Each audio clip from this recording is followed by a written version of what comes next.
Ever since Doki Doki Literature Club's initial release, players looked for ways to make the ending more favorable, whether that ending leaves them feeling content or completely empty. But when you have a game like Doki Doki Literature Club that's crafted to take an emotional 180 in order to meet that nice, welcoming label of psychological horror, how are you supposed to react? Well, the real question pops up as in this video, we dive into the psychology of the game itself. And that question is, why do we even want a true end? So let's get one thing straight. The entire dating sim part of the game appears innocent, but it's just a facade for when the psychological horror comes out to play. Like the facade of how you all think that I'm this smart young YouTuber with a chiseled jaw, six-pack abs, and a face that could rival most male models, but in reality, I don't have a six-pack. Admittedly, the dating sim is very bland, but to give it more credit, one could describe it as lighthearted and cheery. This is obviously to catch us off guard for when the game takes an uncomfortably dark turn starting in Act 2, but let's stay in Act 1 for the time being. In addition to the atmosphere generally being bland, in Act 1, each girl is a cookie cutter of common anime personality tropes. The minigame is pretty bare bones, and any relationship development happens at a snail's pace. On paper, we're given nothing to get attached to. So why, in spite of this inherent lack of depth, do we feel connected and just wish to see a different story for these four girls? And I know I'm not the only one who feels this way, not by a long shot. How do I know this? Because the paid version of DDLC or DDLC Plus, its main selling point is that it offers these bonus side stories that tell us how the club started and how these four girls became friends. Effectively, we get to explore their personalities in DDLC Plus further than the original game did. And yes, DDLC Plus sold well. So in reality, it's the fact that the main story didn't give us this depth that partially leads to us searching for it. A search that leads many down the path of mods. We have unfinished business. Bonds were just beginning to form. Everyone was going to read one of their poems aloud at the school festival, and this was going to be the perfect time to close in on any one of the girls for a relationship. Okay, pause. Not you in the relationship. It's really the high school character that you're playing the first person point of view of, because if it wasn't that, it would be kind of questionable. But anyway, nothing that was gonna happen in the game ever came to fruition. So of course it leaves the player yearning for the ending that was supposed to happen. That's why one of the most popular mods for the game is one where it really is a dating sim and you can get a chance at a good ending with any of the four girls. Additionally, you've got Doki Doki Salvation, in which you're able to stop Sayori and you are grounded in this friendship dynamic that helps everyone get through this near loss of Sayori's life. But what else could feed into this hunger for another story? Well, in my opinion, the sheer juxtaposition of atmospheres will do it. When you take a mild, lighthearted game and twist it so that the player is exposed to eerie deaths, creepy glitches, unnerving interactions, and a total dismemberment of the fourth wall that's meant to give the audience comfort and distance from the game itself, how can you not desire to go back? Especially if you somehow play the game expecting that it would actually just be a dating sim. Even if all that I mentioned previously wasn't jarring to you, the dating sim that I talked poorly about offered us something people naturally seek: normalcy. And that's something that just can't be shrugged off. People may want to retreat to the safety of Act 1 in order to mitigate the emotional distress caused by the game's ending. Okay, but how does all of that explain why people choose mods that don't provide a happy ending? What's the allure to those? Well, I believe this could be for a couple of reasons. Firstly, they can very much satisfy the character depth we seek. I mean, how is an ending supposed to be sad if it never gave us anything we could hold on to just for it to be ripped apart? But way more importantly, let's think about all the subtle hints that were dropped about the other girls' struggles aside from Sayori's depression. If you choose to decorate for the festival with Yuri, she tells you about her knife collection and even quickly rolls up her sleeve when you walk back into the room.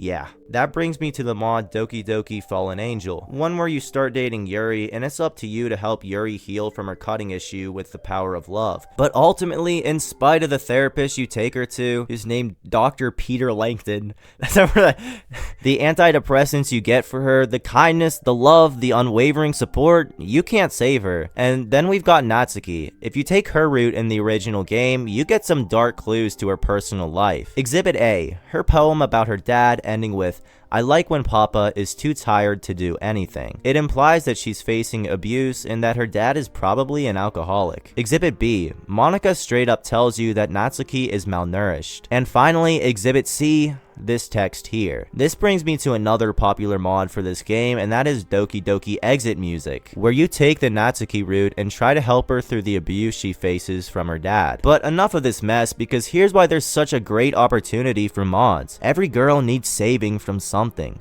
that we couldn't save them from in the original game. They didn't just need saving from Monica's sentience. Nonetheless, these mods offer the normalcy that I mentioned earlier. Monica breaking the fourth wall, the entire game becoming a mishmash, yeah, not something we're familiar with, but a sad story, a happy story, a bittersweet story even. Most of us have experienced this in other types of media. That gives us a varying degree of comfort, and I think that's the most plausible answer that I can provide to our question from earlier. In conclusion, I think that the desire for another story is partially so we can experience the visual novel that we signed up for the whole way through, something that we are more at ease with, no matter what emotions it ultimately makes us feel, just as long as that emotion isn't discomfort. Anyway, thank you all for watching, and I'll see you in the next one.